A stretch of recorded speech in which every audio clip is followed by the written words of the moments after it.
All right, we're going to mount the Ultrex on the big glass Lund Pro V today. First thing you got to do when you take it out of the box, everything's going to be in separate pieces. You're going to have your scissor bracket separate from your steering assembly.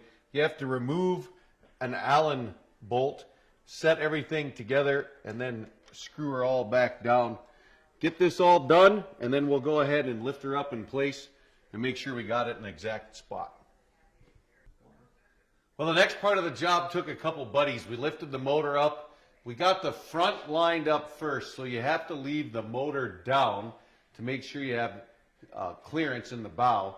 Then we line the motor up to keep the trolling motor head inside the rub rail of the boat. You don't want that sticking out too far. You might come into the boat landing one day, wind catches you, and you smash that against a dock post. So we've got her in place. We used an awl and a hammer and marked our spots in there. So we're going to move the trolling motor out of the way, drill some holes, and make sure everything still lines up. Oh! All right, we got all the holes marked. All the bolts went right in, so we did a really good job there.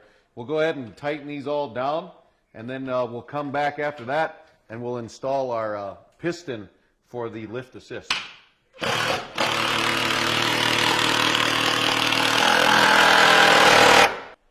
All right, we got the lift assist piston in place with the pin, and now all we got to do is tighten the screw up.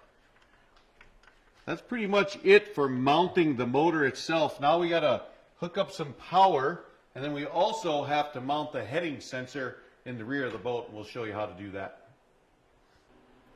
So the last thing we have to do to complete the Ultrex installation, because we're using iPilot Link, is to add this heading sensor. You want to keep this somewhere from the windshield back. The further towards the back of the boat, the better, because the boat is more stable, and the compass inside here gives you a little bit better reading. There's an arrow that you want pointing perfectly straight for the path of travel of the boat. I'm going to drill a hole to run the cable through. Then we're going to put the 2 screws in with some silicone around the base, and we'll be all done with the installation.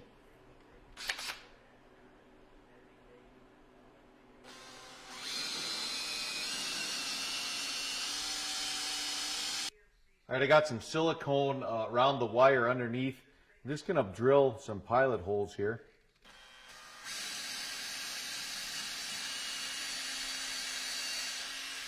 One there.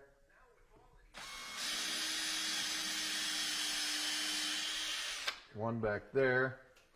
And then we'll go ahead and screw her right down.